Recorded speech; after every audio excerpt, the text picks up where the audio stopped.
All right, good evening, all. Welcome to Monday Night Law here in Kirk's Law Corner. What is this? June 8th, 1776. 2026. Getting around to the 250th anniversary coming up, July 4th. Are we all ready for that? I don't even know what I'm doing yet.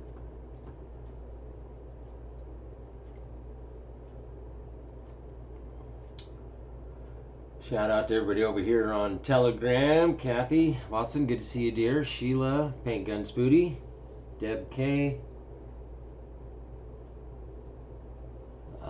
Prayer Warrior, good to see you. Diesel D's, good to see you, brother. Wendy, good to see you. Who else we got hanging?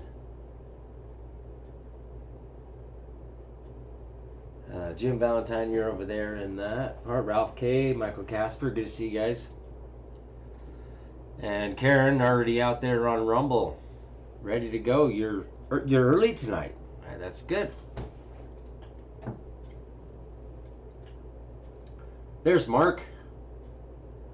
Just about to tease Mark's not here yet, but he is. There he is.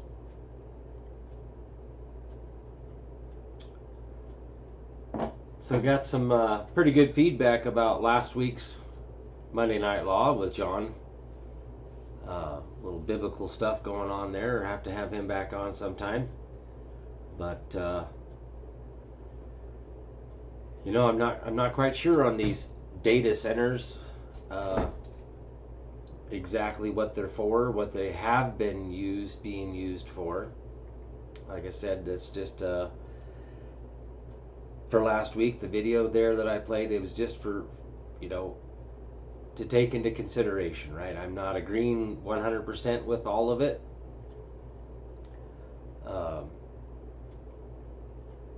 The main thing is people need to have the ability to think for themselves, right?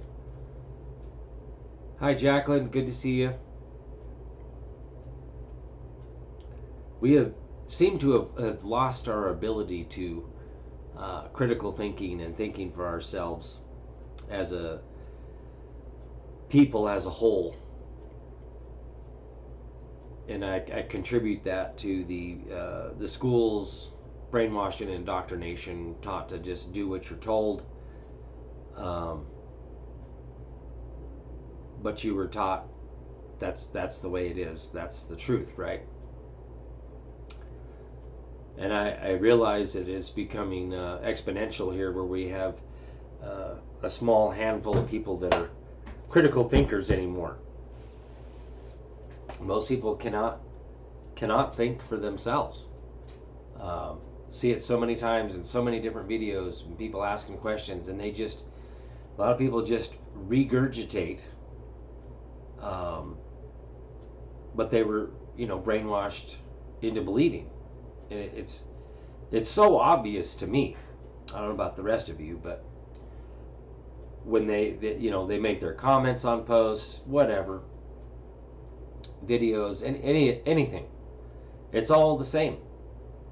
They all say the same stuff, and none of them really know what the hell they're talking about, because if you ask them about it, well, what do you mean by this? They can't explain it. They can't articulate it. And that just is, prima facie evidence that they're just regurgitating what they were taught.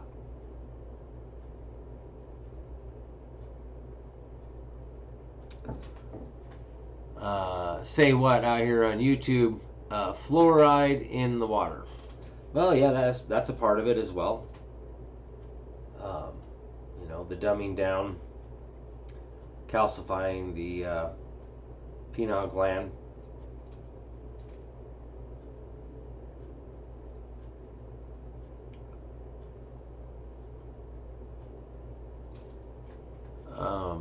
Cheryl Thomas out here on Facebook. The data centers are for mass control. Well, what do you mean by mass control? I've done a little bit in our Wednesday night workshop there. Yeah, drink more beer, right, Karen? some of these places, there's 2, 3, 4, 5 different buildings on there. They're not large enough to be what would be considered a data center in the sense of allegedly what they are. But it's definitely something that we need to look into. And I do have seen recent videos of people standing up and these like county commissioner meetings, city council, and all that.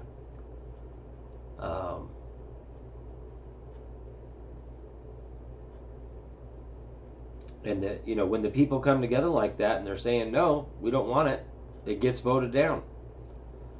So kudos to those that are standing up, that are getting actively engaged.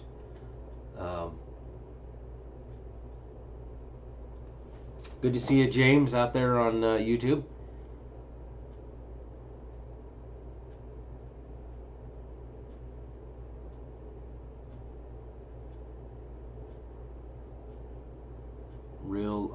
Real Trump said, long time no see, silly brother, good to see you.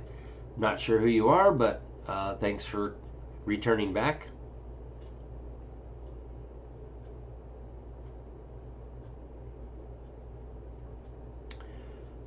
Right, Johnny 1776 seed over there. People are saying data centers are actually prisons for nurses, doctors, cops, lawyers, etc. That's part of my speculation. And like I said, a lot of these are already, supposedly up and running. Now, I'm not going to say that all data centers are prisons, right? I'm not going to say all data centers are actually data centers, because based on my research, they're not. It's impossible. Like one I just seen today, something about 365 acres. Okay, like I said, some of these that I've looked up are small lots with like 2 or 3 buildings on it. Not going to be building this big, huge, whatever data center. But all caps, false prophet. Good to see you.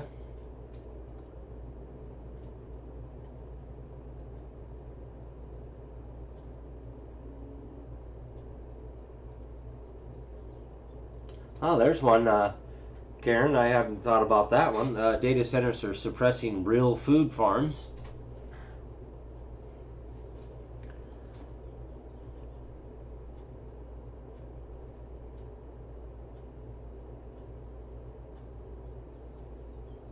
Right, Diesel D's? So much disinformation out there on everything.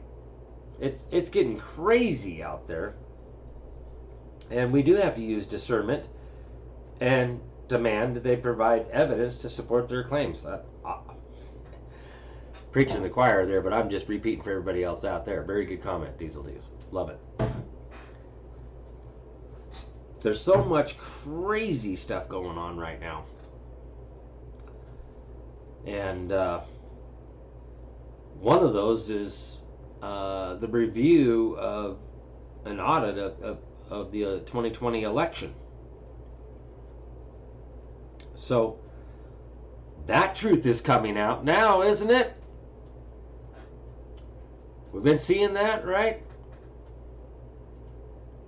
California is in deep doo-doo, along with a few other states. And the evidence is coming forth. People are getting charged, indicted. The evidence is there. Like Trump said, we have it all. Again, I keep saying, did we all forget about the NSA?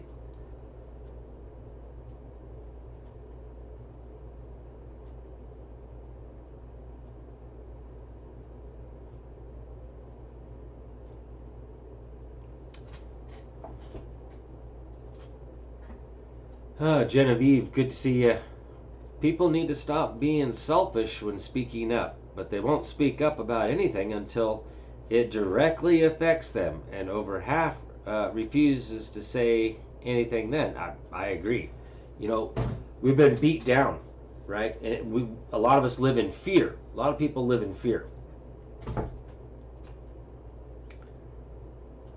So that's the problem. Remember the Wizard of Oz there, you know, got to have the courage, right? And this thing happens when people come together and stand together. Uh, it seems to be a little bit more effective and helps encourage others. So,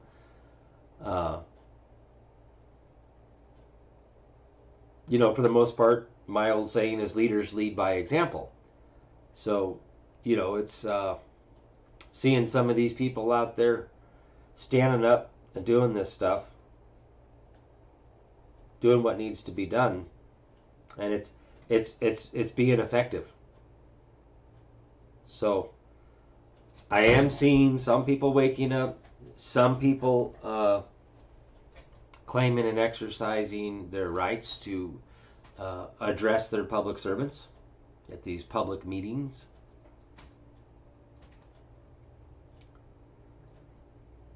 But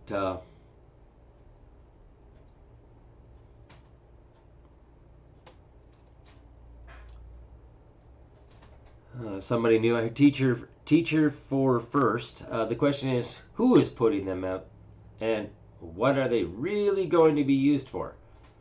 I absolutely would like an answer to that myself.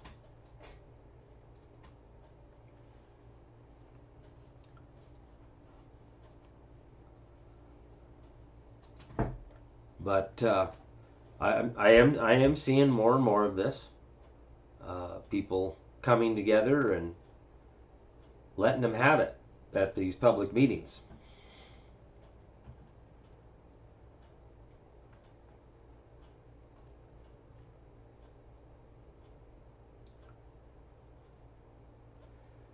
Palindrome. Some huge warehouses near here, but no occupants. Right? What's going on there? But for the most part, it's like if we're looking at what we're being led to believe about data centers, those things are huge. Now the ones that are, you know, like I was saying, 365 acres. Now there you go.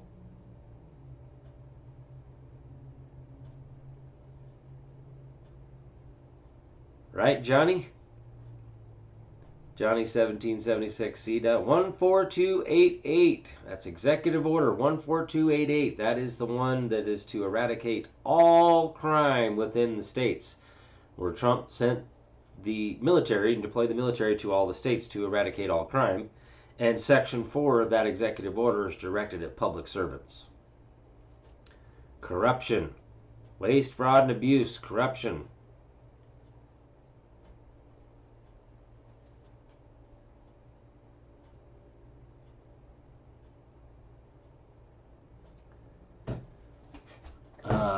Sadie Cooper out here on YouTube. Supreme Court 9-0 ruling on gun rights. Now, several shootings going on. My thoughts are false flags for saving their power over Second Amendment. Absolutely.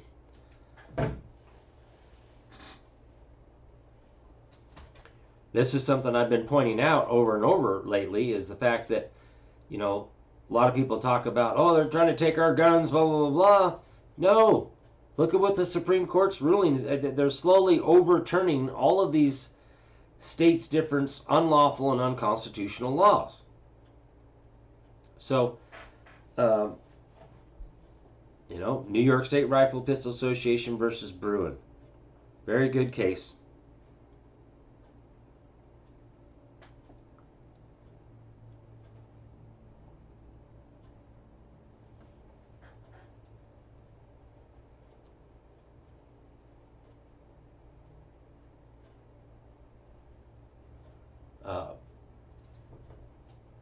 June, I think it was June of 2022. So 22 or 23? I keep getting the years mixed up on that one. But, you know, they flat out said, no, the right to keep and bear arms. And they went straight to Blackstone's Commentaries on the Laws of England. Great source. I'm seeing all these Supreme Courts, states, and the federal Supreme Court seems to be the number one go-to source of law. That's right. Because that was Blackstone and his common law stuff. But if you really get into Blackstone, he exposes the Roman civil law, feudal law, and the common law. And it really exposes how the Roman civil law is opposed to the common law. It's a foreign jurisdiction. The code. Roman civil law is code. So, anytime you say United States Code, Title 8 this, or Title 5 this, you're talking Roman civil law. That's a foreign jurisdiction. Doesn't belong here. It's repugnant to our law. Unacknowledged by our law. But, what are we going to do about it, right? I mean, until we all learn, and we start standing up and saying, get rid of this Roman civil law of the code and let's go back to common law and real statutes,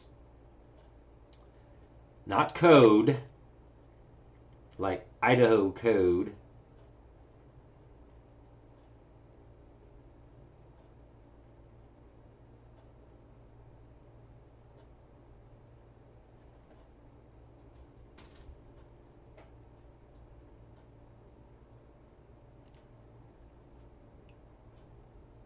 Cheryl Thomas, I would totally disagree with you. Unless you fully comprehend what actually happened, they cannot create a different kind of federal republic. It's restoring the rule of law.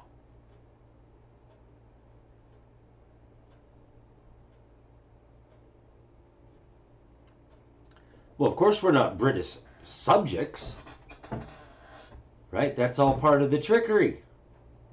It's all the scheme, scam, and fraud. The Reconstruction Acts of 1860, well, 1871, but, you know, a lot of people aren't even aware that the first bankruptcy was actually 1791 with the Constitution.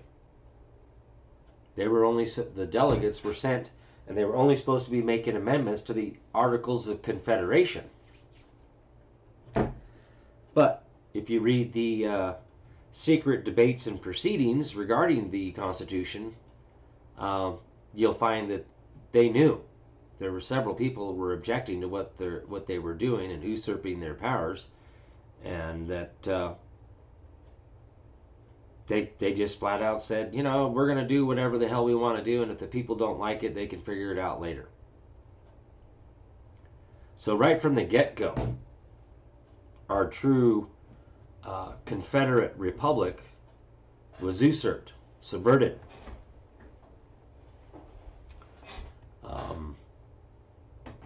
Reading means reading.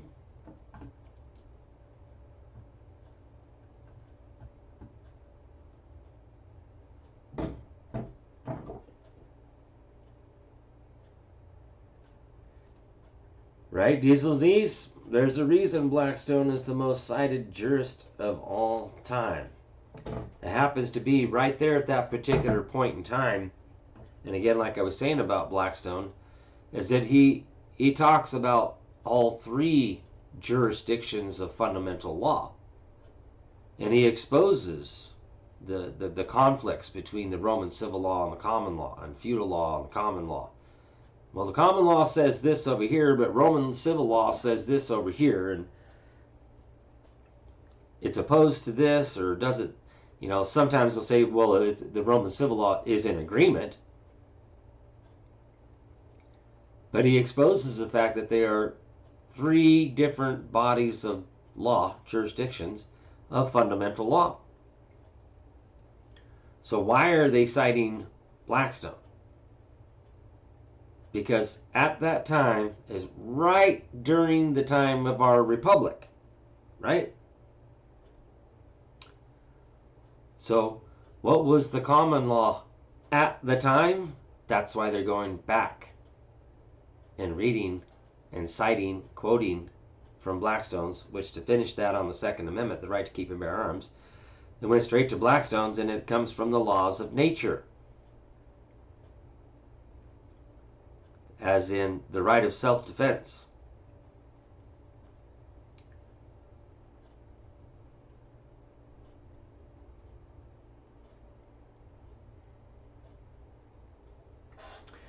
Yep, absolutely, Mark.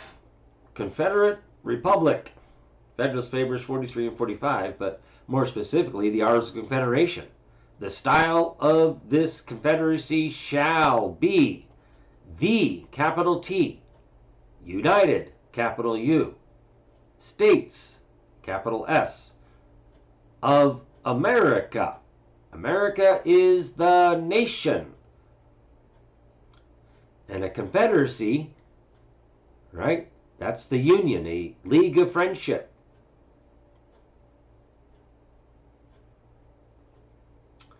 Hi, Amunzen58. Good to see you.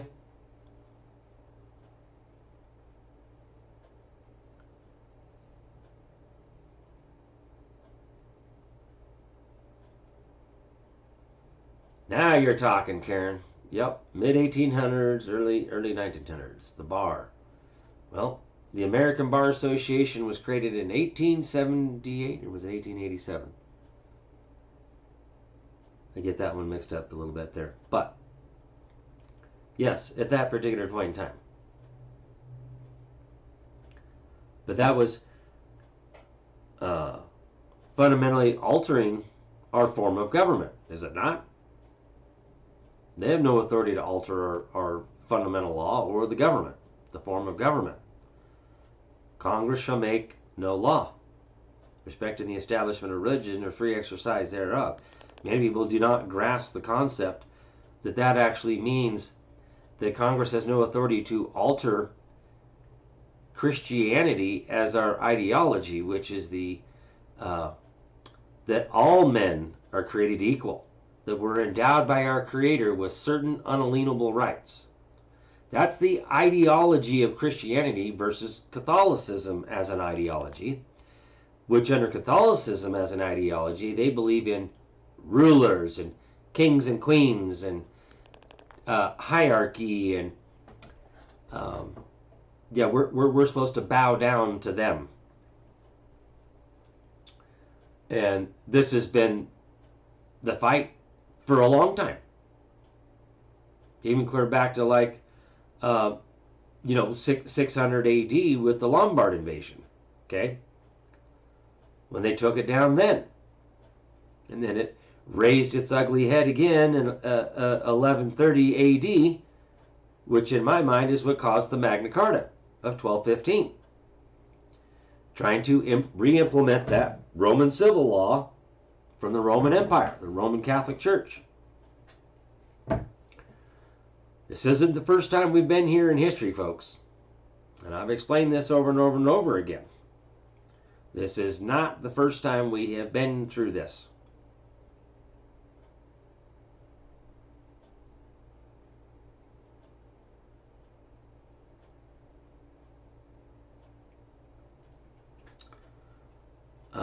Say what out here on YouTube? The cabal is going to make it so unbearable that people will ask for the digital ID, the final nail in the 14th Amendment, U.S. citizen, our estates. Well, first of all, the 14th Amendment was never properly ratified, so it's void for any effect. And here's some good news for some people out there. Idaho did a bill this last legislative session, and it passed. No digital ID in Idaho for anything. Yay. We got one thing right here. Well, there's a few things that happened this last year, or last couple of years actually, has been pretty good. But you win some and you lose some. But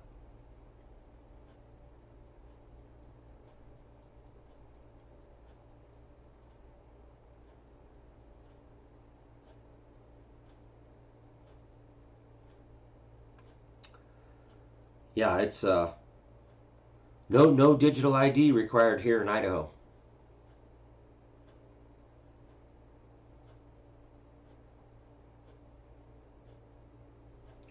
Right, Mark? Still picking apart our history, right? Burr, Hamilton, and Jefferson. Yeah, Jefferson was definitely good. Hamilton was a traitor. John Adams is a good one.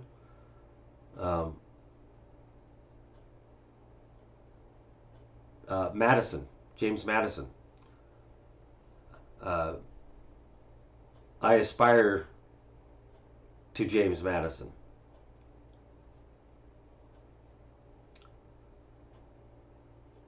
But Patrick Henry,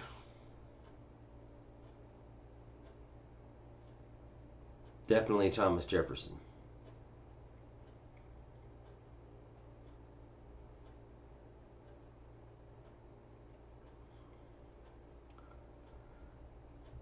But what are we going to do about it? We, the people. You know, this is the key. All political power is in fact inherent in the people. The people are the sovereign. So we are the people. We're not the citizens. Okay? That's the trickery. Citizens are public servants.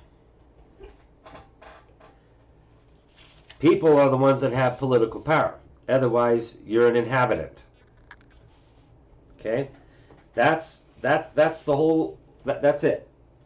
That's our correct lawful statuses here in America.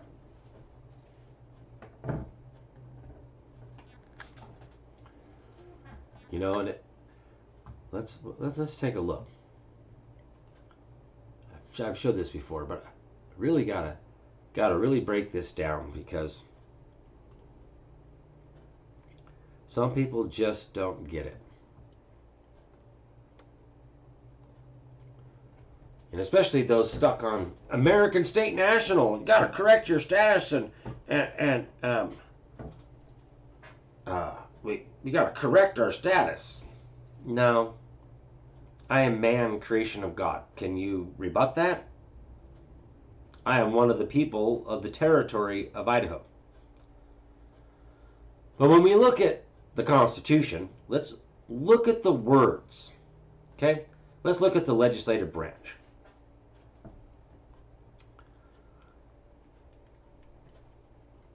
The House of Representatives shall be composed of members chosen every second year by the people of the several states. All right. There's your term limits. Every 2 years. The term limits are right there. It's chosen by the people. If you don't want them in there, quit voting them in. Every 2 years, they're up for re-election.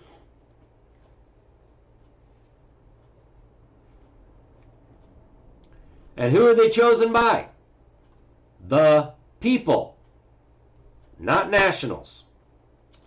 And the electors in each state, and the electors in each state shall have the qualifications requisite for electors of the most numerous branch of the state legislature.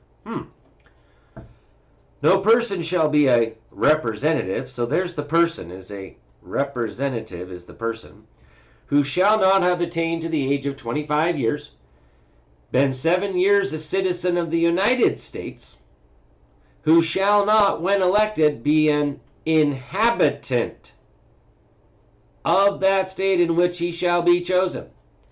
Okay, what does it mean when it says 7 years a citizen of the United States? That means that you have to be a public servant. You have to have 7 years experience as a public servant to qualify as an elector.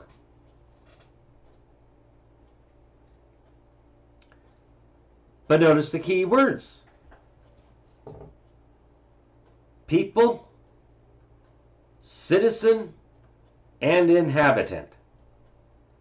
They're all right there in the Constitution itself in 2 separate paragraphs. Very beginning of the Constitution, Article 1, Section 2, Clauses 1 and 2.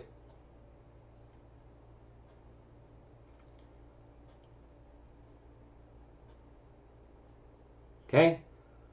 Where does it say national? That's because national didn't exist at that time.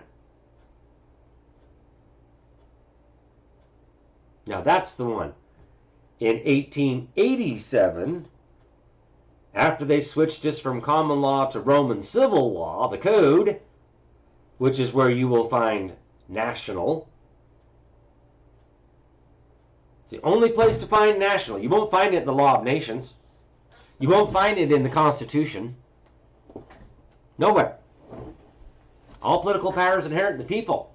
Why doesn't it say all political powers inherent in the nationals? It doesn't, because they don't exist. That would be foreign to our form of government. Right. Unacknowledged by our law.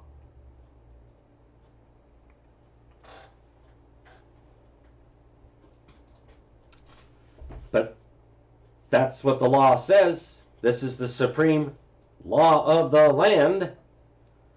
We're reading from it right here. I didn't write this, but that's what it reads. People, citizen, and inhabitant.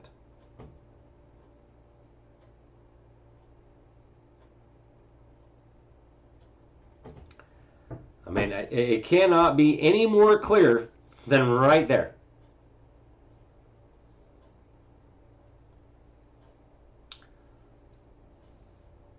And again, I have yet to have anybody take me up on debating me on this national thing.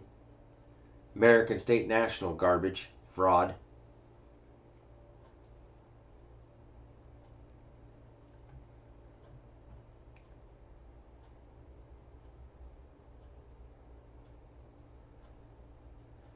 Well, that's crazy. Having some issues over there with your phones, huh? And yeah, okay. Thank you, Wendy, for confirmation. August 21st of 1878 is when the American Bar Association was created. Now, is that not a title of nobility or honor, Your Honor? Oh, whoops. We're not supposed to have titles of nobility or honor.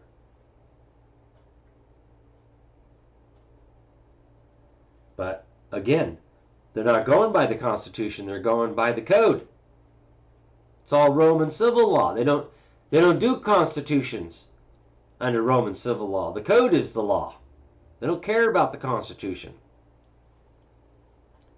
So that's the truth. That's the reality here. Now, here's another thing. When we look at like the Bill of Rights.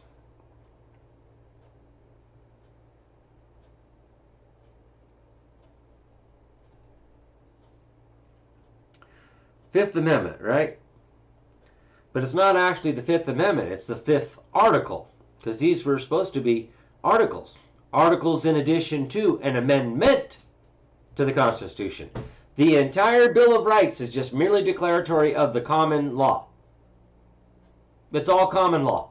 All of these rights that are enumerated 1 through 10, technically speaking 1 through 8, it's already the common law at this time. But what does it say? No person shall be held to answer for capital or otherwise infamous crime unless on a presentment or indictment of a grand jury, except in cases arising in the land or naval forces or in the militia, when in actual service in time of war or public danger.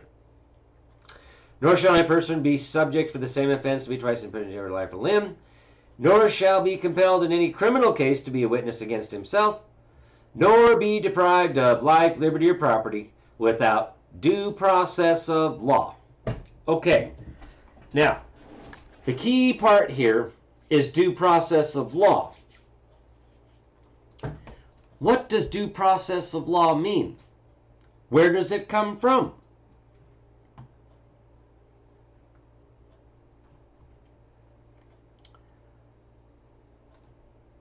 Well, let's look at our handy-dandy Bouvet's Law Dictionary from 1856, right?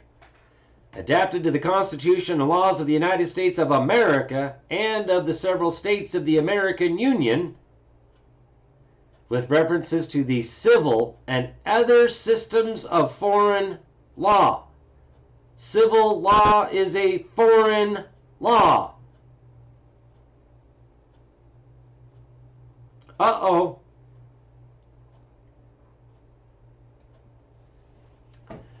Entered according to Act of Congress in the year 1839. In the clerk's office of the District Court for the Eastern District of Pennsylvania. In 43 again. 1843. 1848. 1852.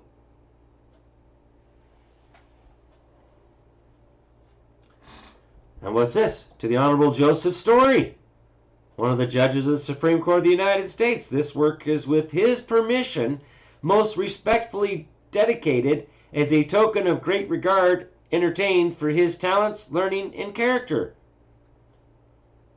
By John Bouvier. Bouvier. You know, reading means reading. So, if it was entered by Congress, this has got to be good, right?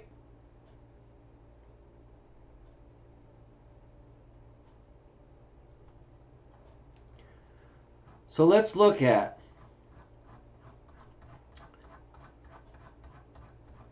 I'm going to have to really get over here. Oh, whoops, what'd I do?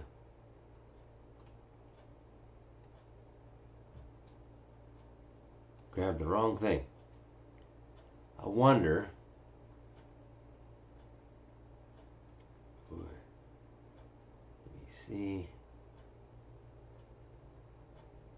Ooh, I just seen commerce. Where's commerce?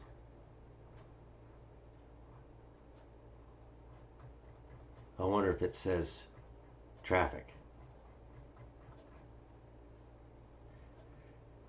Commerce, trade, contracts, exchange of commodities for commodities, considered in a legal point of view, consists of the various agreements which have for their object to facilitate the exchange of products of the earth or industry of man with intent to realize a profit. In a narrow sense, commerce signifies a reciprocal agreements between two persons by which one delivers to the other a thing which the latter accepts and for which he pays a consideration. If the consideration be money, is called a sale. Exchange, barter.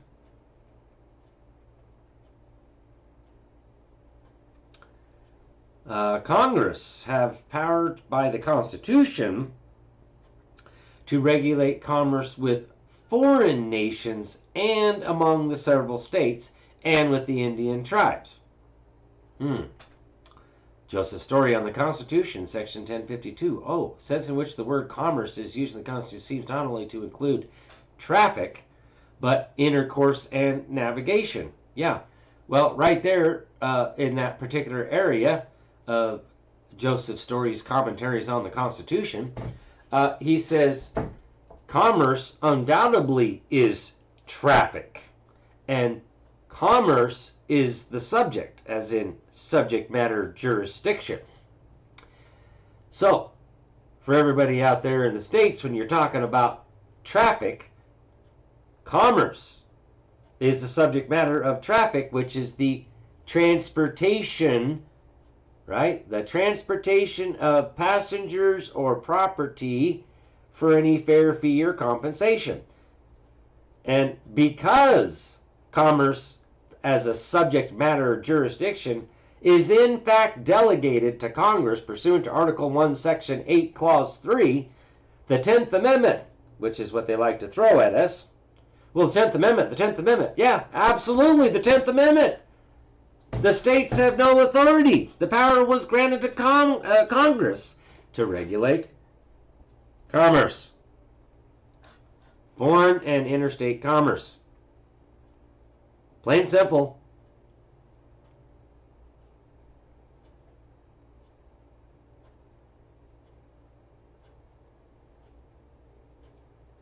So, just wanted to cover that while we're right here.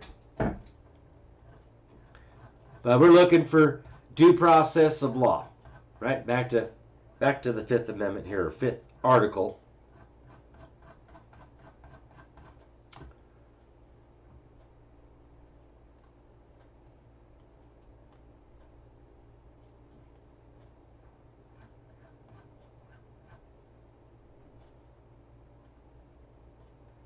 Surprised Congress it doesn't say a gaggle of monkeys.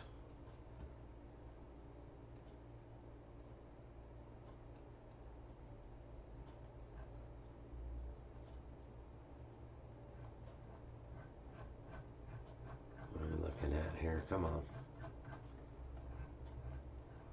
Talking about the Constitution an awful lot there. I wonder what that was. Probably the word Constitution. All right, come on. Good Lord. Many different sections.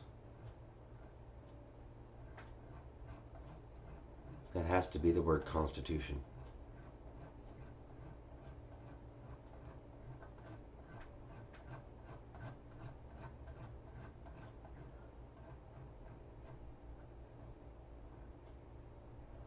I don't know. But we're trying to find due process of law.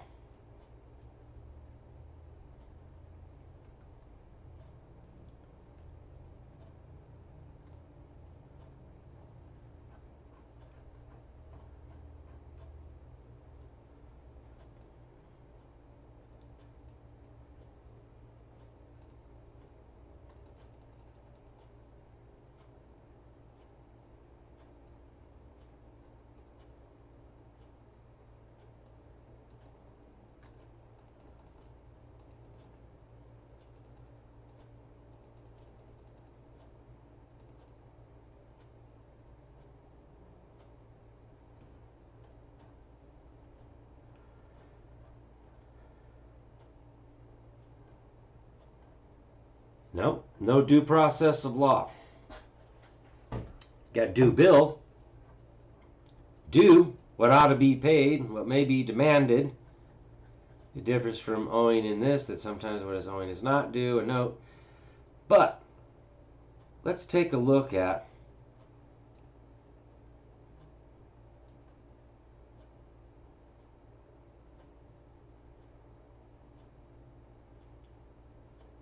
law of the land.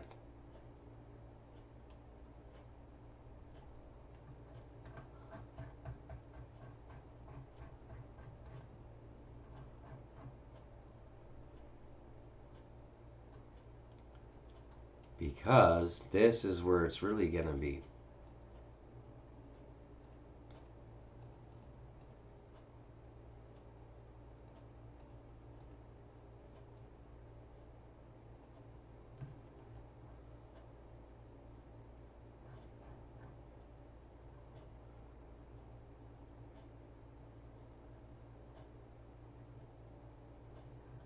if it's not here, if I remember right, we've been here before. It's not in here.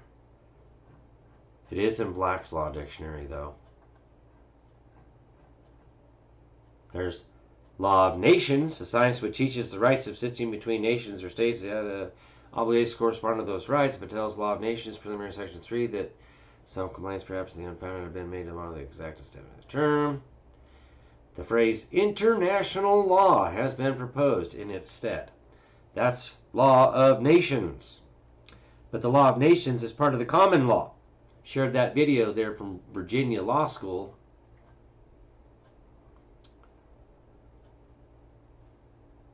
No, there is no law of the land. Dang it.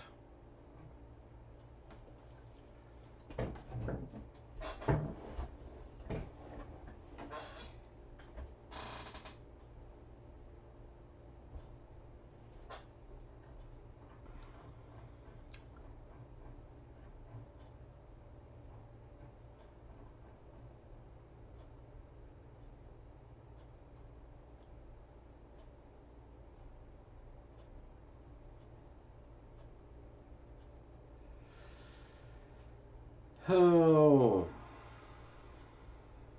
No, don't have it. Due process of law and law of the land are just not in there.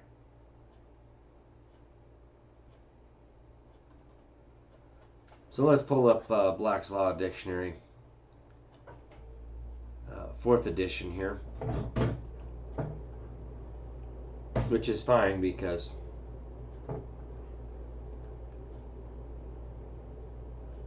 this actually has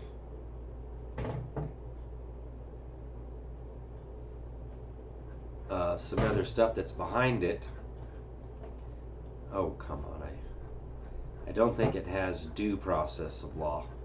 But let's look.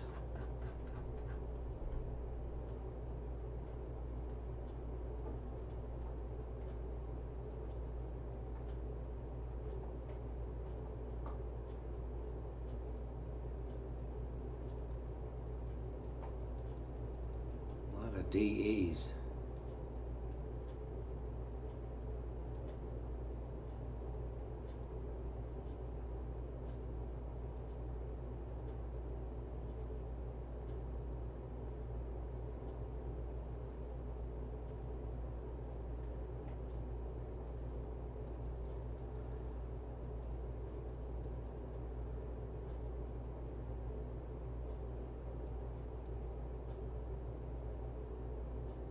We're in there. Come on.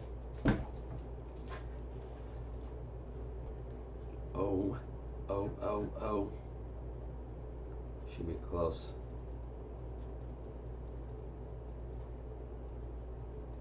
R, S,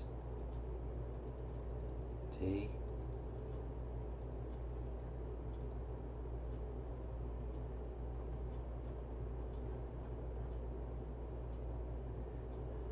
Due course of law. This phrase is synonymous with due process of law or the law of the land. What?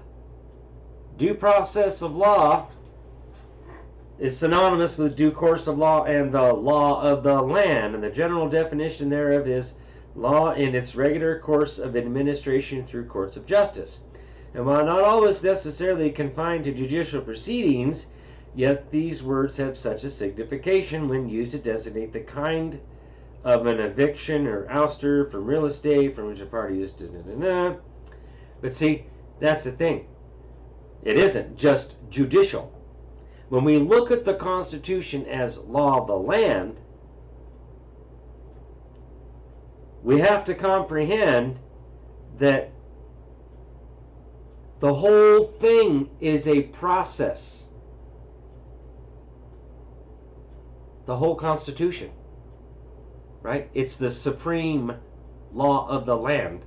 And the state constitutions are the law of the land. Okay? That's how things are brought into being, the process to bring the legislative branch into being. It gives a process there for elections. Does it not? We just read that. Article 1, Section 2. Okay? So think of as the Constitution, aside from the fact that it's the instrument of government, it's the process for which the government was instituted, and all of its requirements. Okay, so when we look at the Fifth Amendment and it says life, liberty, property can't be deprived without due process of law, that means from the law of the land, not a statute. The process that is due comes from the common law, not from a statute.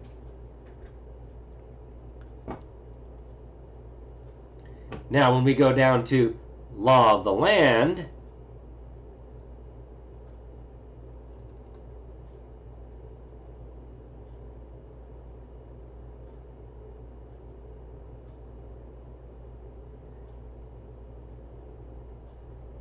then we're going to see that it's synonymous with due process of law. But we're also going to find some other great stuff here in the 4th edition.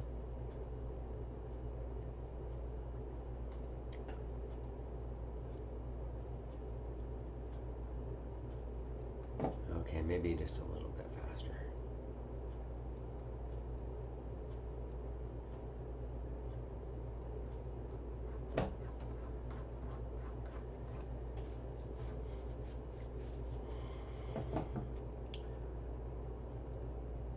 Because it says how enactments of the legislature are not. Now here's one too. Law, that which is laid down, ordained, or established. Okay. Laid down is done through declarations. Ordained or established, that's the Constitution. Enactments of the legislature are not law, because it's not laid down, ordained, or established.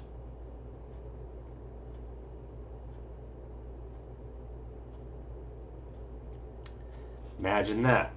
As we will see here when we get to law of the land. It's going to be right. There's law of the case. Oh, here's law of the land.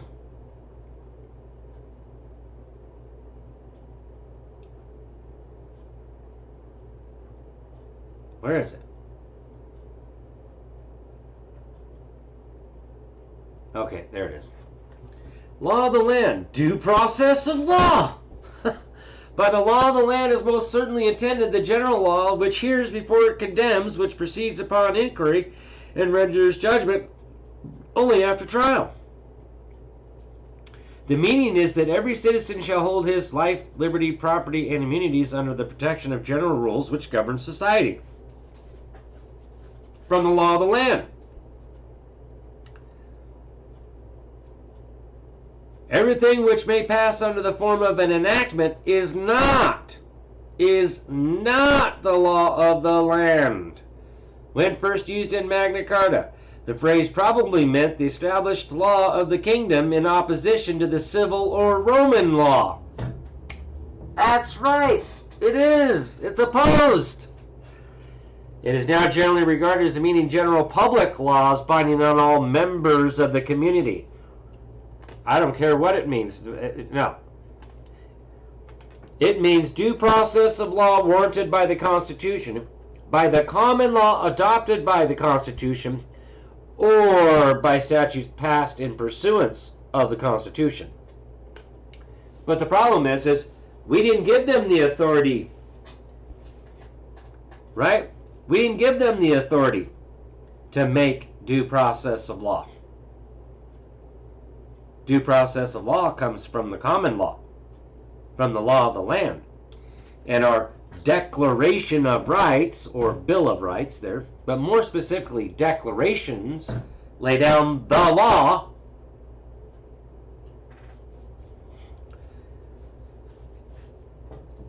That's the law of the land, the common law of the land. Enactments of the legislature are not law of the land. And again, law of the land is synonymous with due process of law. So when it says it's the supreme law of the land, it's not the 14th Amendment that makes it applicable to the states. It's the common law.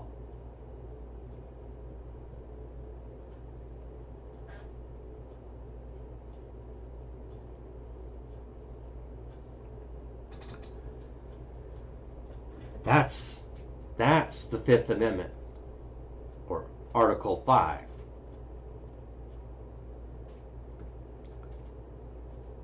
See? Nor be deprived of life, liberty, or property without due process of law. That has to come from the common law, not from any statute. You know, and it's funny too, because Murray's Lease versus Hoboken happens to be right here when we see see explanation here, and we're talking about due process of law.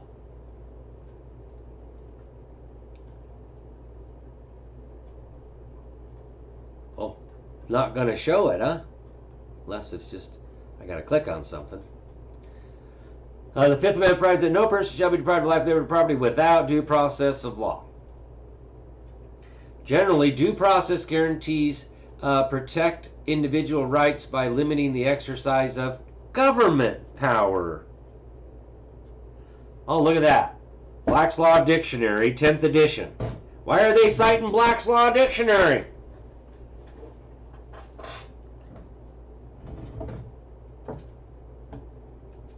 The Supreme Court has held the Fifth Amendment, which applies to federal government action, provides persons with both procedural and substantive due process guarantees.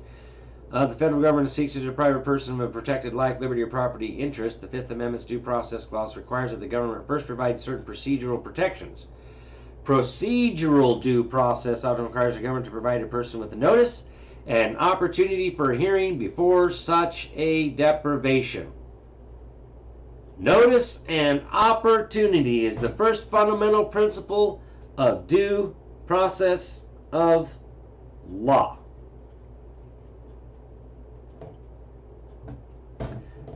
Imagine that. Before such a deprivation. In addition, the Supreme Court has interpreted the Fifth Amendment's due process clause to include substantive due process guarantees to protect certain fundamental constitutional rights from federal government interference, regardless of the procedures that the government follows when enforcing the law. Substantive due process generally dealt with specific subject areas such as liberty of contract, marriage, or privacy.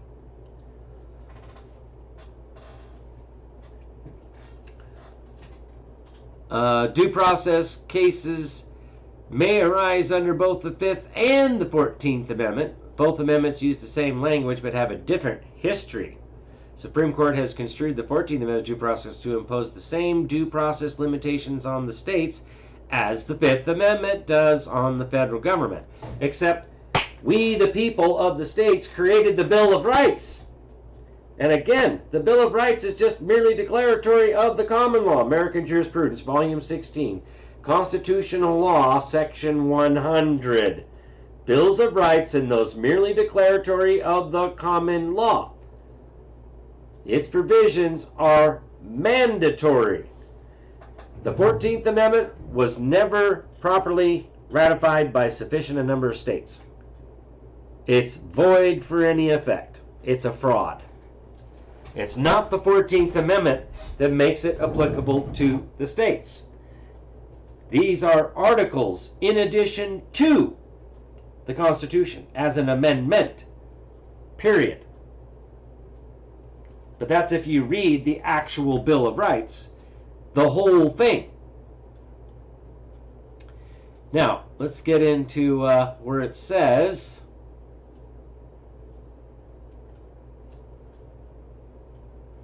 oh yeah, look at that. We're talking about the Magna Carta of 1215. Well, the Magna Carta doesn't apply. Yes, it most certainly does. In which King John of England promised his barons that no free man would be deprived of his life, liberty, or property, except by the lawful judgment of his peers or by the law of the land. The phrase due process of law first appeared in a 1354 statutory rendition of Magna Carta provisions. No man of what state or condition he be shall be put out of his lands or tenements, nor taken, nor disinherited, nor put to death, without he be brought to answer by due process of law. There is a process. That is due. Now,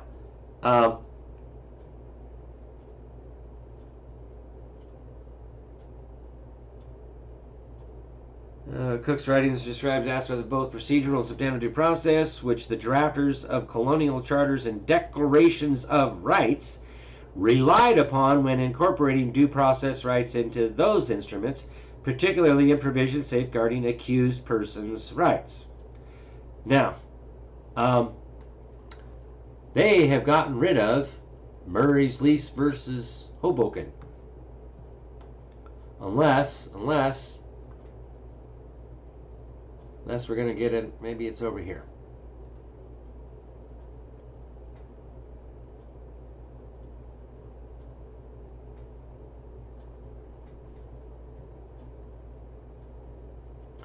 Footnote number 4. Number 5.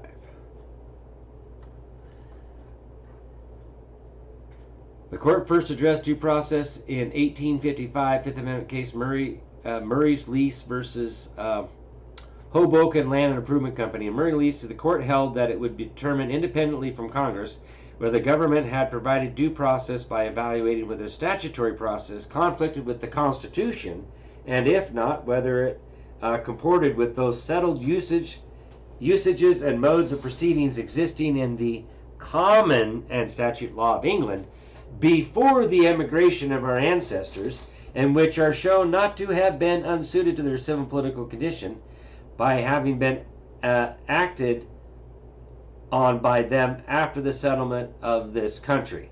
Well, that's weird, because this used to say that it was not left to Congress or the legislative branch to make any process due process of law, because due process of law comes from the common law and the law of the land. Now, when we're looking at this, and he's talking about the common and statute law of England, see, technically speaking, Bills of Rights were actually part of what they considered in England as statutory law.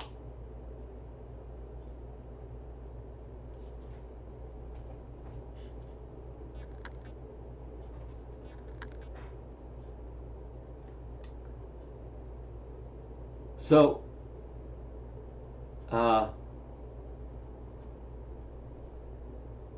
what's going on here, folks? You know, now I know I was just looking at like Oregon Constitution the other day, but can't seem to find this in the Oregon one. But Idaho lays it out pretty good for our so-called judicial department. Jurisdiction of the district court. The district court shall have original jurisdiction in all cases, both at law and in equity, and such appellate jurisdictions may be conferred by law. So here's the thing. At law is at common law. This is in line with the Organic Act for the Territory of Idaho, 1864, where it says that the judicial branch shall possess common law and chancery jurisdiction, which is in line with the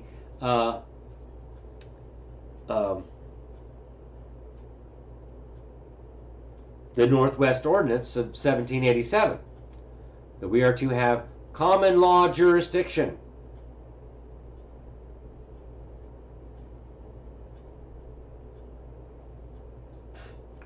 So even in the Idaho Constitution, that's the jurisdiction of the court. Where does it say Roman civil law? Where does it say code?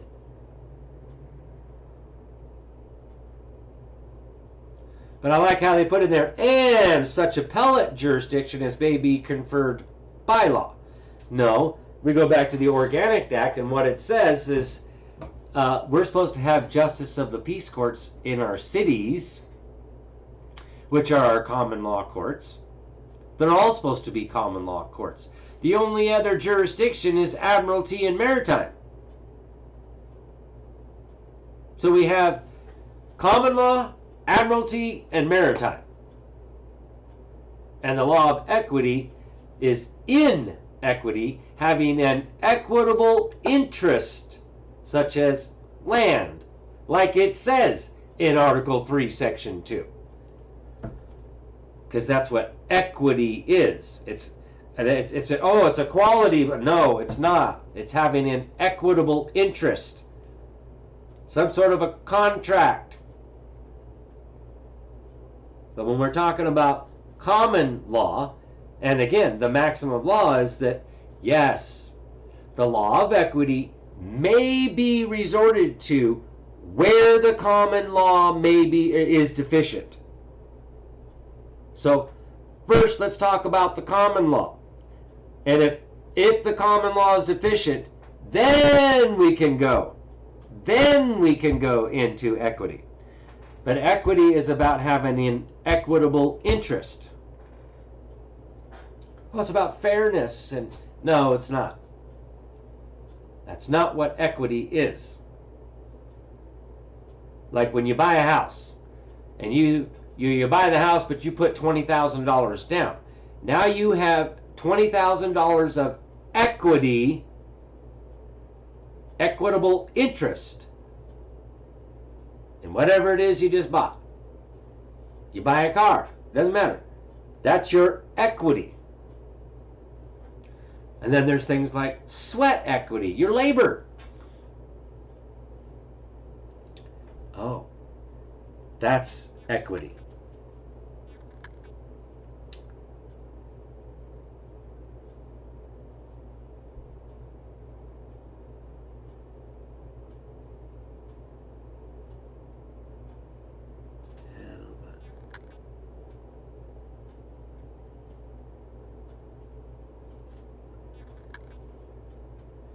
But I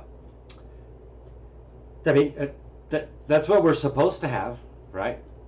And the process of the common law, from the law of the land, common law of the land.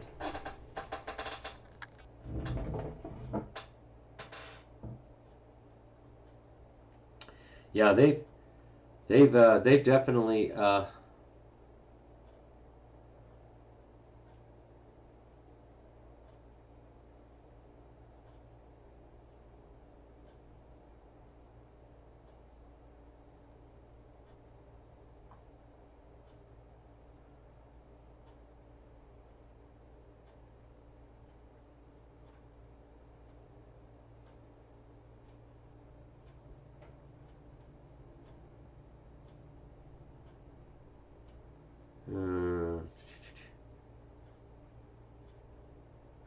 yeah, they've definitely taken that out.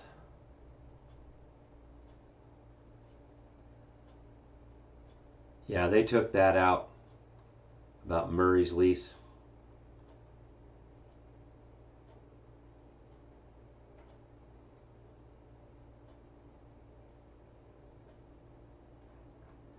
But it's still in the case, Murray's lease versus Hoboken. It's still in there.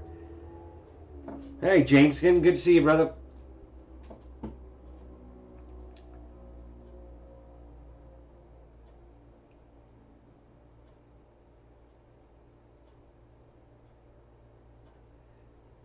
Right, Mark? Talking about the word government means control, ment means mind control. Right. So, instrument, the Constitution is the instrument of government. It controls the mind, like when you become elected as governor, the Constitution controls the mind of the man who takes and acts as governor. They can only perform certain acts. So that's true government, mind control. To control the mind of those who are elected or appointed. Okay? That's how that works.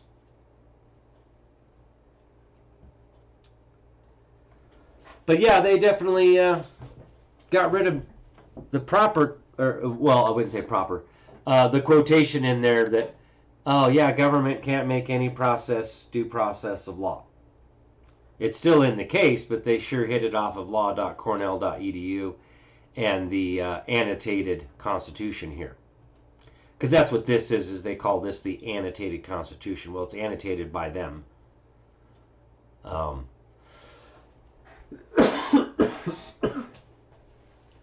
But I'm curious here about the Fourth Amendment here.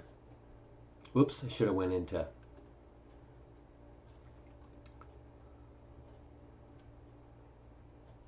What's the historical background?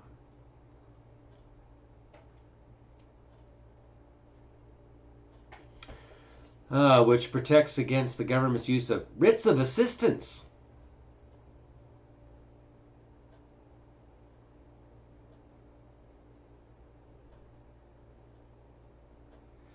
Long-standing tenet of the English political thought of man's house is castle was a celebrated maxim in England, as demonstrated in the 1603 Siemens case, a civil case regarding execution and process, blah, blah, blah, blah. I wonder if they have John Bad Elk in here.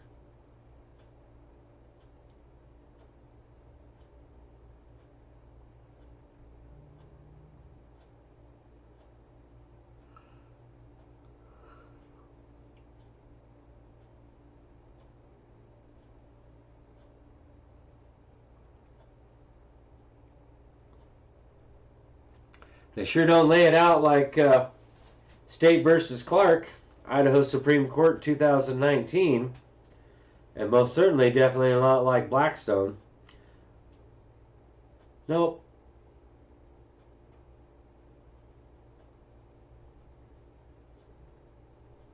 No.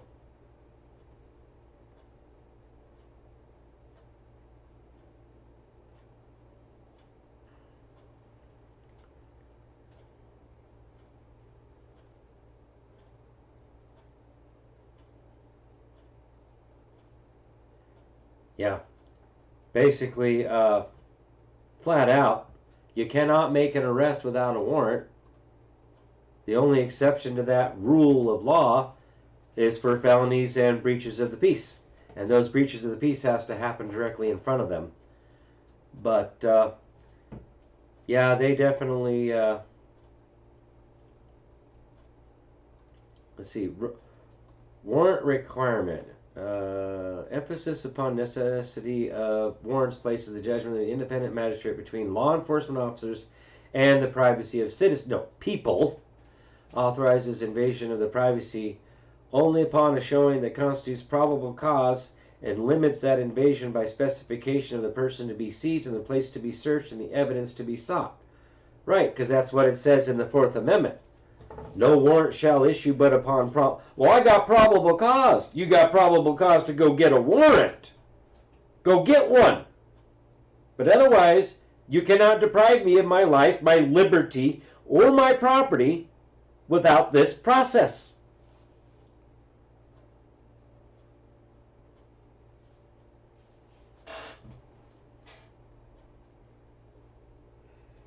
Yeah, see, they don't say that here. And see, that's the thing, is a warrant must state with particularity. What? Particularly describing the place to be searched and the persons or things to be seized. Oh, anywhere in the state of that is not stating with particularity the place to be searched. An actual address.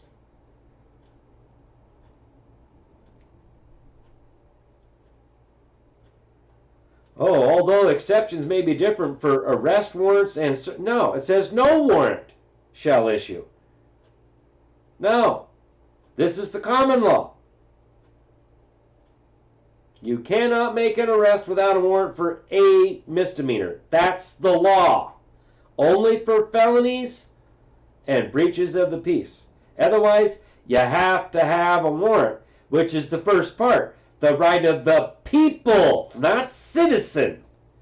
The right of the people to be secure in their persons, houses, papers, and effects against unreasonable searches and seizures shall not be violated, and no warrant shall issue but upon probable cause supported by oath or affirmation, and particularly describing the place to be searched, the person or things to be seized. What part of this do they not comprehend? Plain and simple. You have to have a warrant. It's the right of the people to be secure from unlawful arrests. It would only be reasonable to make an arrest if it's for a felony or breaches of the peace. That's the reasonable.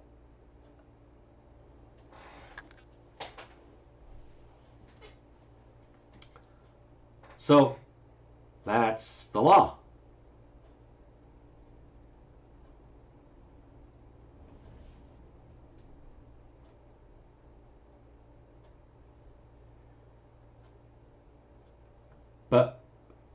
But, the Supreme Court says that, no, I don't care what the Supreme Court says, because the Supreme Court of the United States does not have the power to make law, and they have no authority to alter the fundamental law.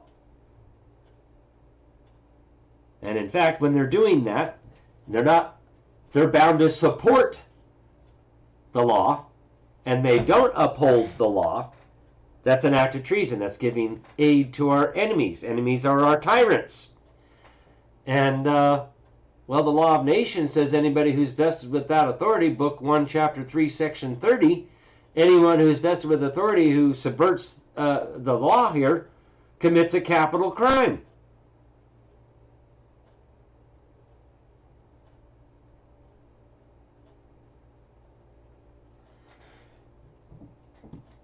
So, I'm hoping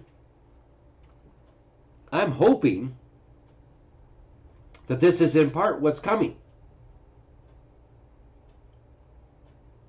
with that executive order to eradicate all crime. Think about this, folks. If they're making an arrest without a warrant, in direct violation of the common law, Fourth Amendment, whatever your reciprocal one is in the state, it's still all common law. I don't care what a statute has to say, or what any of the code that foreign jurisdiction has to say. The fact is we have the right to be free and secure from unlawful arrests. Okay? Think about this. If that is what they're doing, which we all I don't know, is there anybody here tonight that's not been unlawfully arrested? Meaning, hey, you, stop. That's an arrest. You've been deprived of your personal liberty. It's called false imprisonment. Unless it was for a felony or breaches of the peace, it wasn't lawful. So think about this. How many cases would be overturned? It wouldn't even be a case.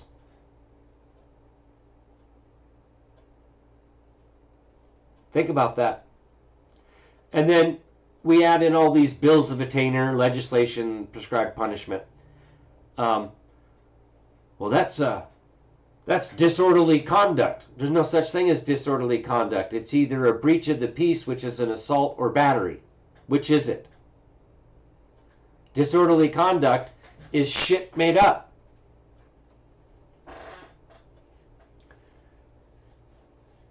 Nobody gets to dictate to me my conduct. If I cause injury, loss, or harm to another man, then he has standing for a cause of action.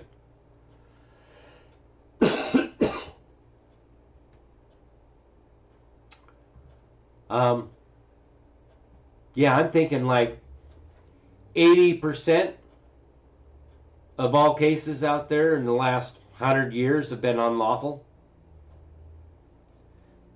Number two, what crimes?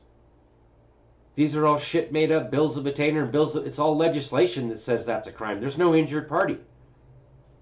Where's the injured party? The one who has standing for a cause of action.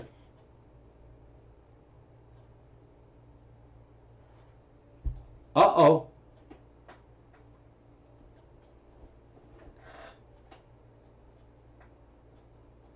No, James.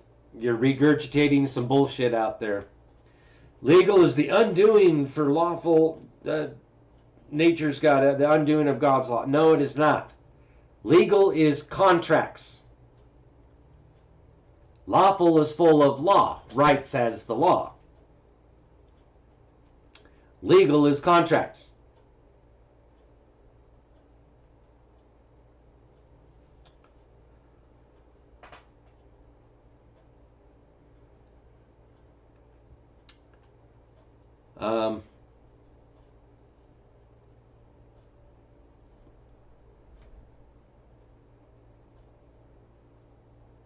You know, I mean, this, even though this is the Idaho Code, read what it says here. Talk about criminal procedure, right?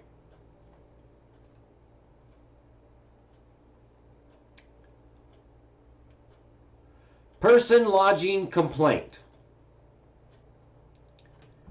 When a complaint which has been subscribed to under oath, gee, that's the Fourth Amendment, by the party or parties lodging the same is laid before a magistrate alleging facts constituting the commission of a public offense, tribal within the county, and the magistrate finds that the complaint alleges a public offense under the Idaho Code or county or city ordinance, the magistrate shall order the clerk of the court to file the complaint and refer the complaint to the appropriate county or city prosecuting attorney for further action.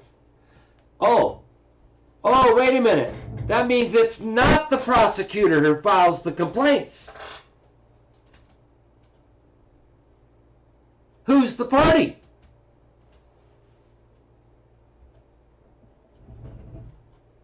Who is the party?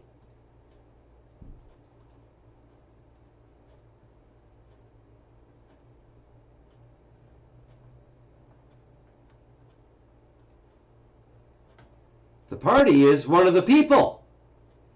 And every action prosecuted by the people of the state as a party against a person charged with a public offense, for the punishment of the same shall be termed a criminal action. So, it's got to be one of the people as the party who lays the complaint before the magistrate. Do we all put that together there? That's common law.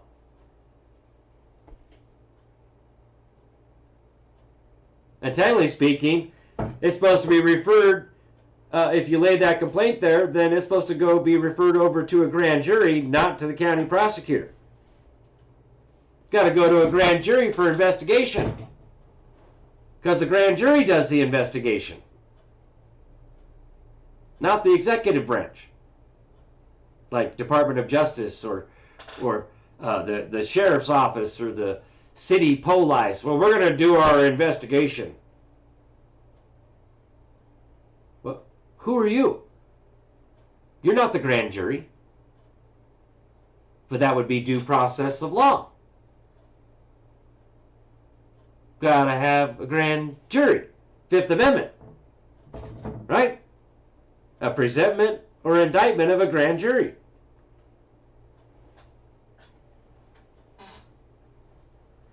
So, there it is, right there. Got to be a by the party or parties lodging the same is laid before a magistrate alleging facts constituting the commission of a public offense. But who are the parties? It's got to be the people of the state as a party. Where's one of the people of the state as a party? The injured party.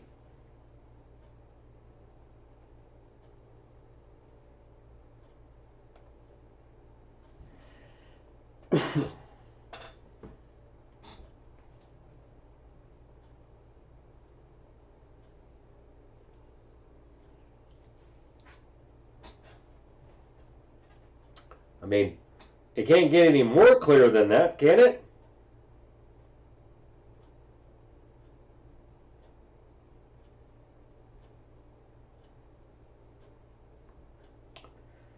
You know?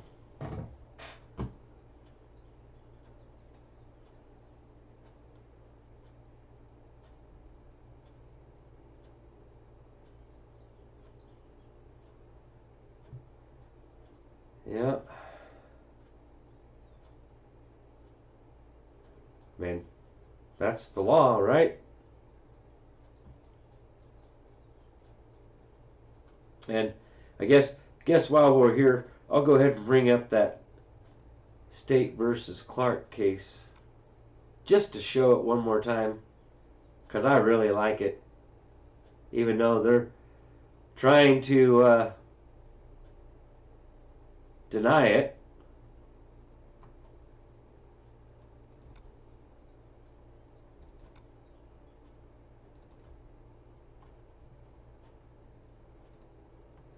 But here it is. Idaho Supreme Court, docket number 45062, June 12th of 2019.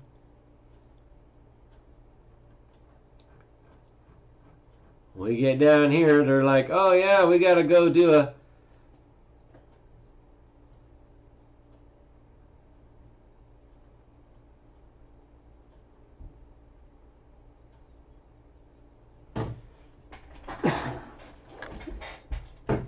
however, this court freely reviews the trial court's application of constitutional principles, right, in light of the facts found.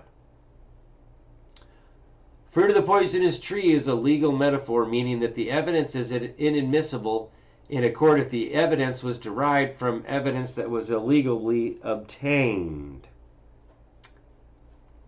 In other words, if the source of the evidence, the tree, is poisonous, so is the fruit. Bingo. The dispositive issue in this appeal is whether a police officer violates Article 1, Section 17 of the Idaho Constitution by making an arrest for a misdemeanor offense that occurred outside his presence but for which probable cause exists. Article 1, Section 17 of the Idaho Constitution has long been interpreted in conjunction with Idaho Code, which were in place at the time of the adoption of the Idaho Constitution. See State versus Green, blah, blah, blah, blah. They get down in here and say, well, we have to look at this.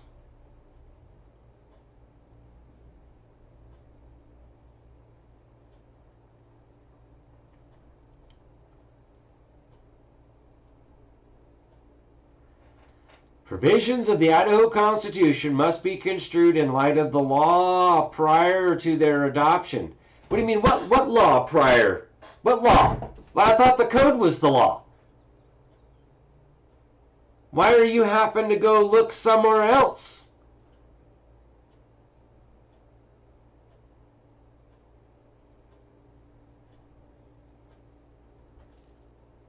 Let's see, here they go again. Idaho statutory and common law in 1890 when the Constitution.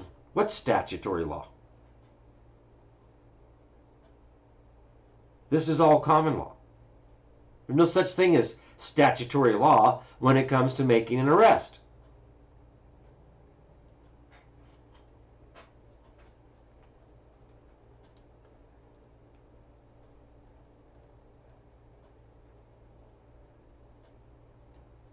When construing the Idaho construing the Idaho Constitution, where did you have the authority to construe the Constitution?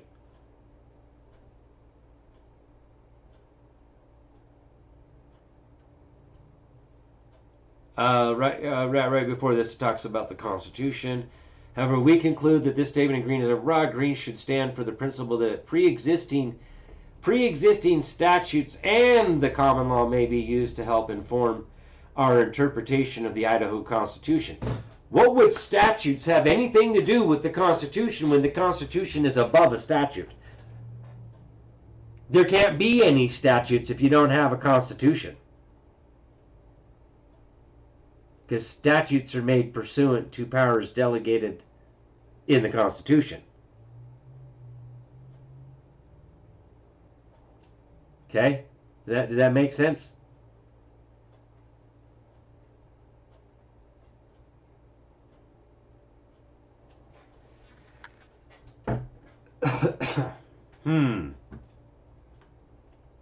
But when construing the Idaho Constitution, the primary object is to determine the intent of the framers. Idaho Press. So you got to cite a case to say that. Unfortunately, Article 1, Section 17 was adopted without debate. In the absence of the words of the framers, rights guaranteed by the state constitution are examined in light of the practice at common law and the statutes of Idaho when our Constitution was adopted and approved by the citizens of Idaho. Except for the statutes were never submitted to the people.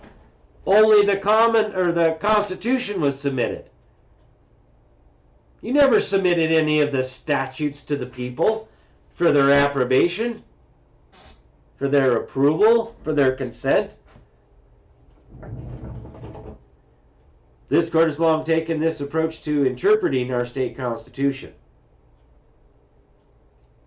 We must now determine the meaning of the language used in Article 6, whatever. I went and looked at that. I don't even know what the hell they're talking about there. We have explained the significance of case law and statutes existing in 1899 as follows. Because many of the delegates of the Constitutional Convention were outstanding lawyers in their day, we generally presume that they knew and acted on such prior and contemporaneous interpretation of constitutional words which they used. But this isn't constitutional words. This is common law, as they say. Thus, a review of the common law is in order. How come they didn't say statutes? And look again. What is the very first thing they're going to decide? Blackstone's Commentaries on the Law of England, Book 4, Section 289, which is exactly what I cited in my original paperwork. Uh-oh. The constable hath great original inherent authority with regards to arrests. He may, without warrant, arrest anyone for a breach of the peace and carry him before a justice of the peace, not to jail. And, in case of felony, actually committed, or a dangerous wounding whereby felony is like to ensue, he may, upon probable suspicion, arrest the felon. End of discussion. We're done. But then they go, well, because that was in 1765. See what I'm saying? This is the reason why they go back to Blackstone, because this was right before our republic. But remember, we actually started clear back in 1605 with the first Charter of Virginia, Second Charter of Virginia 1609, and the Third Charter of Virginia 1611, 1612. And then, or was it, yeah. And then the Ordinance of Virginia 1621, which actually created our General Assembly. So that was our first governmental instrument of government in America, 1621. So, but look, let's go on. By 1883, this is well after we've been going for a while, right?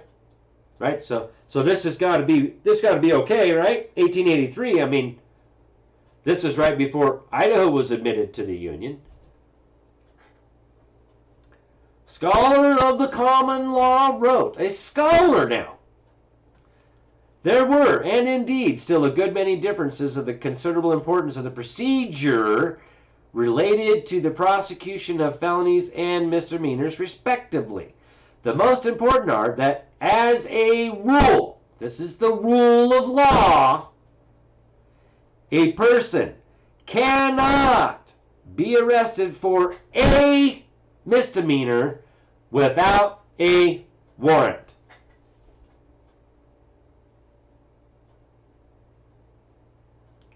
What? And what did they say? The common law, as it developed throughout the United States prior to 1888, appears to have been unanimous in agreement with that articulated above.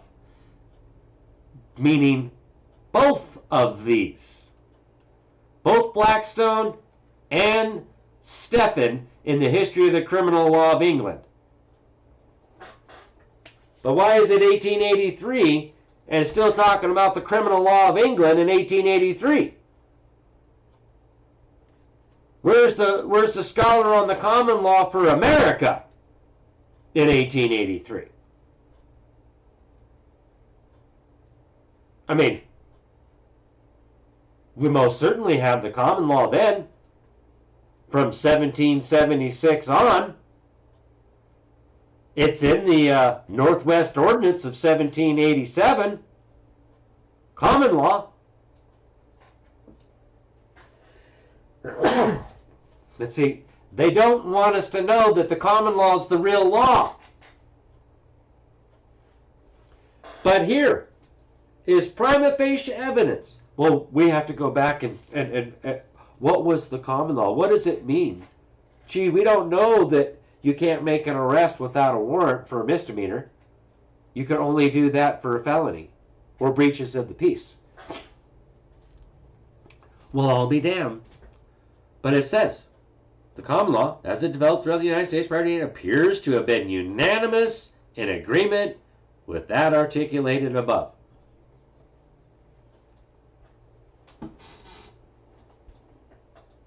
And then they go into more cases. Commonwealth versus McLaughlin from Massachusetts in 1853. Peace officers may, without warrant, arrest a party whom they have reasonable ground to suspect of committing a felony. But a peace officer cannot arrest one without a warrant who is suspected of committing a crime, not a felony. How much more clear does this have to be?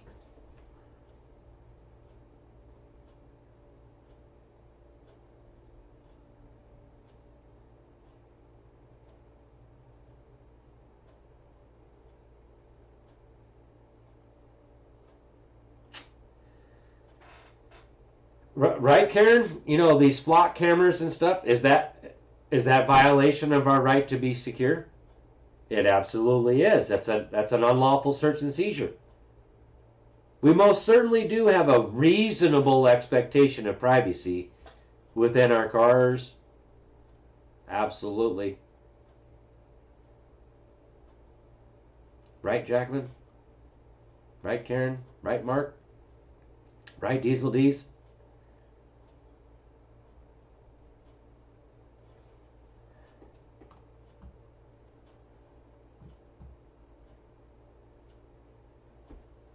Ha! Warhorse for Liberty. Oh, BS. Yeah, that's right. If they're saying that the common law is not valid and practiced anymore, then they're subverting the law.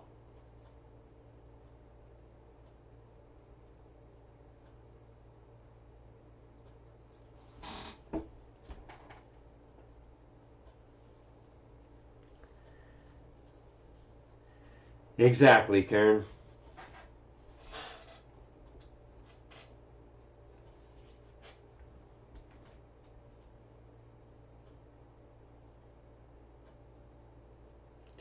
So does everybody get this on the screen right now? This is the law, the common law. You cannot make an arrest without a warrant. That's the rule of law.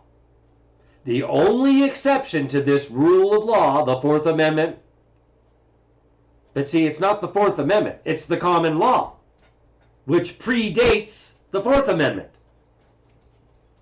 Right? 1765 is long before, isn't it? Isn't that before the Fourth Amendment? That's right.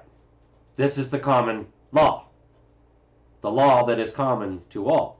Which every member of the legislative, executive, and judicial branch shall be bound to support.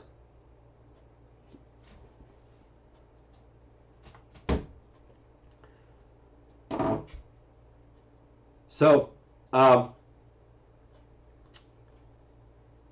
you become a domestic enemy of the people. You're warring against the people. That's domestic violence. That's internal insurrection, pursuant to Article 4, Section 4. Gee, I wonder what that Executive 14288 is about. Going after corrupt public servants for public corruption complaints. We'll all be damned. When are we going to start telling on them, folks?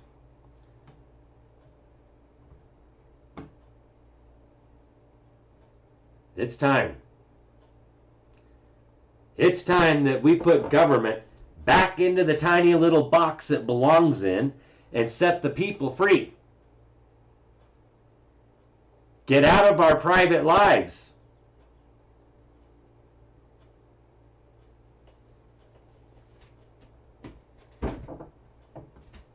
Oh, wow. I'm missing all sorts of comments over here.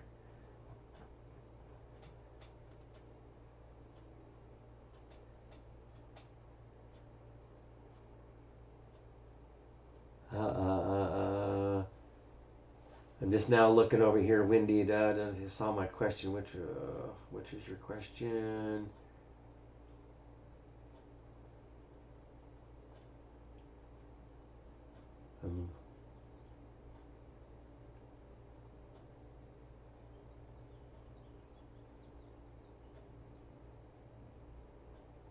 Yeah, you can share that PDF.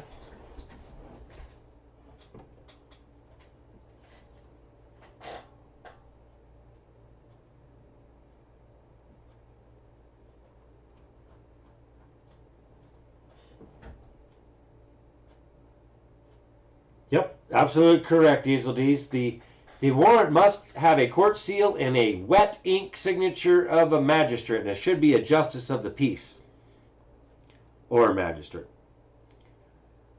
But it also has to accompany the complaint and the affidavit, right? Because they're supposed to be lay the complaint, then they're supposed to take the stand, be sworn in under oath, testify under oath of who did what, where, and when. That is supposed to be reduced to writing and signed. And then the judge issues the warrant. Or if there's no fear of violence or anything like that, then a summons, which is the preferred method. At no time can any man say, well, what's your name? I need your name. You got to produce some identification. No, you need to follow due process of law. And if you think you've got standing for a cause of action and that there's probable cause of a crime here, then you need to follow the Fourth Amendment and due process of law and go get yourself a warrant.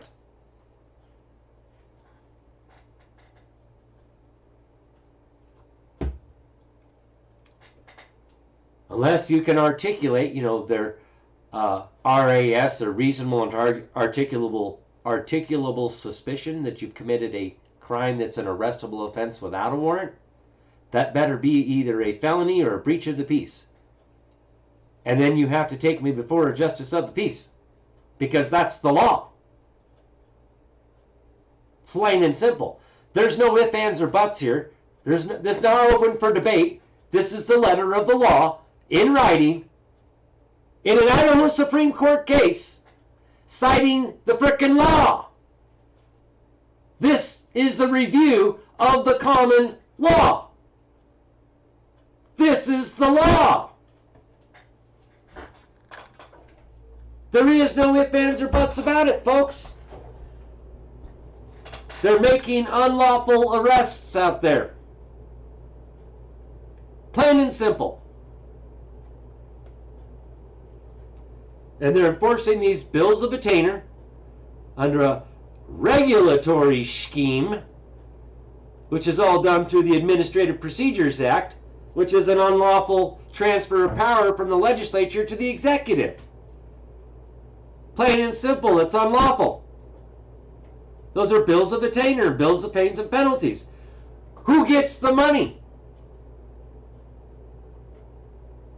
Well, they do. Well, isn't that a conflict of interest? How can they be the complainant and the prosecutor and hear the case and then benefit from it? But like I just showed you, one of the people as a party. Plain and simple.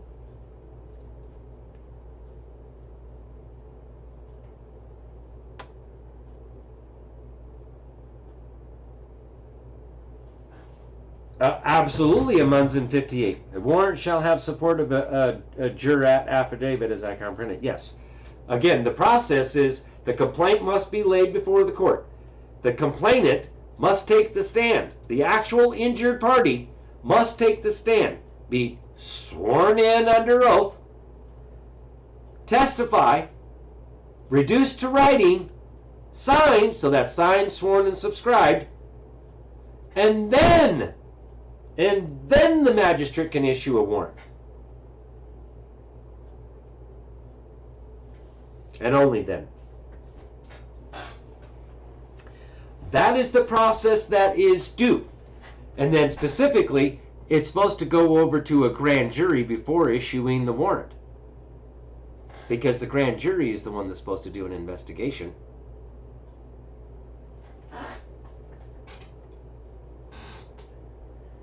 Right? Isn't that what the Fifth Amendment says? For all capital or infamous crimes, it can only be done through a presentment or indictment of a grand jury.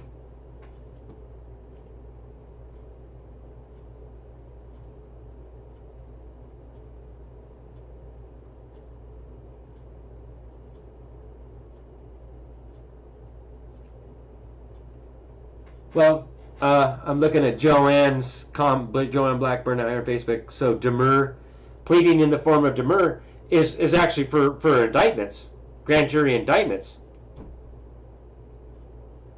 What if there's no grand jury indictment?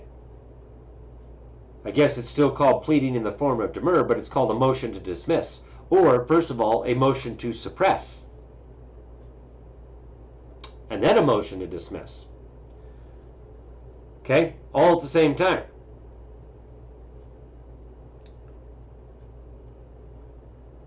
No, Wendy, I do not know who that is.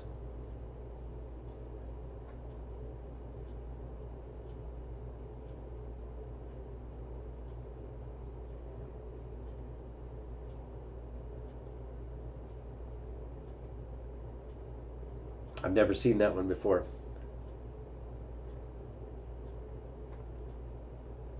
So,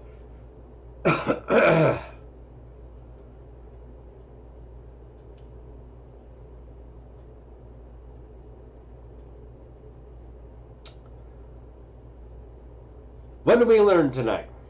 A little bit about due process of law.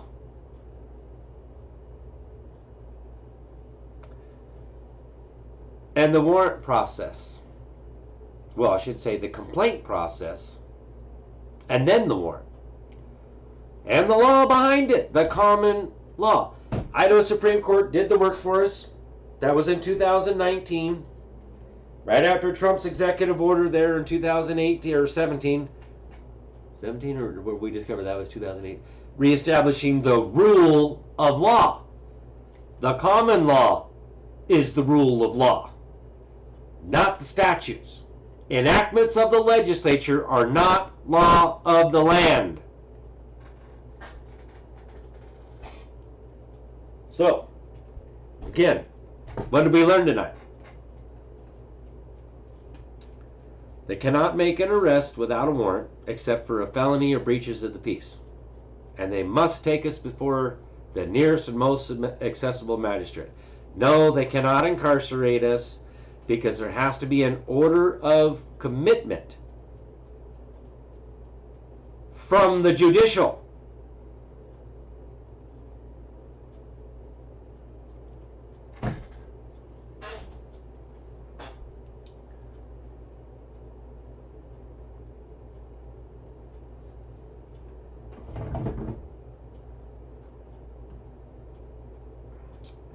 Oh, let's see if we just get rid of this one here, I guess.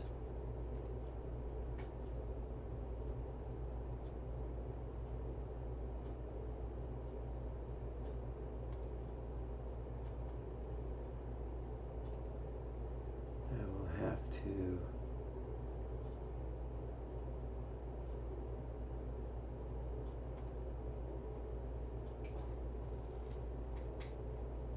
There we go. Fix that one, the spammer.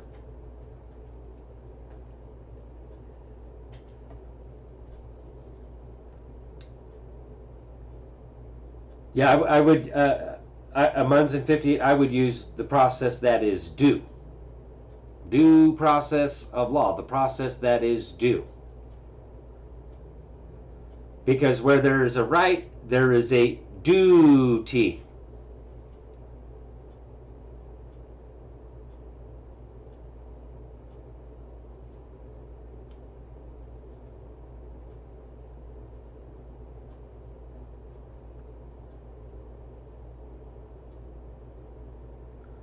But as we can see tonight,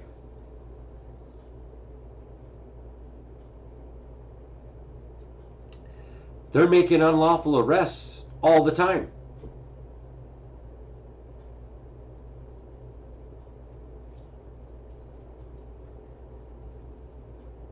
So, I don't know about you folks, but I've had enough of it.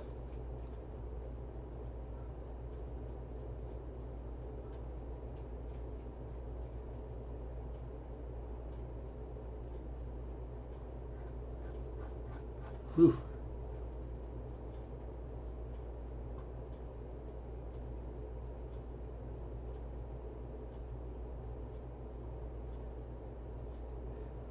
But, yeah.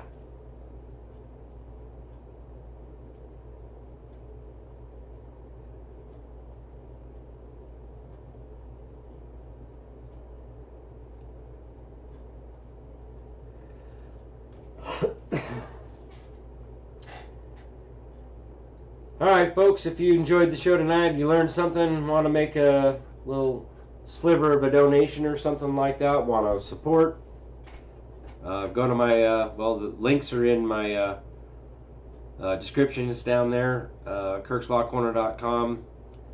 We'll take you to Patreon, tier 1, tier 2, $5, $10 a month. Buy Me a Coffee is the good link now for making direct donations. Tier 3 on Patreon if you want to get in on Wednesday Night Workshop. Tier 4 for one-on-ones with me if you need some education, help with your cases or whatever, that kind of stuff. That's the one-on-one stuff, okay? So as our 250th anniversary gets closer and closer, I foresee some pretty crazy stuff coming, folks. Like we might actually get to see some public executions. I don't know. We might actually get to see it. So, hang in there, folks. Stuff is happening. Stuff is going down. It is happening, whether you're aware of that or not.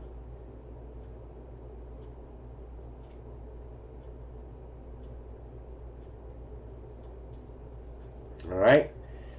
Much love, everybody. Thanks to all my supporters, family, and friends out there. God bless. Much love. Good night, everybody, and we'll see you next Monday night, unless you're in Wednesday Night Workshop.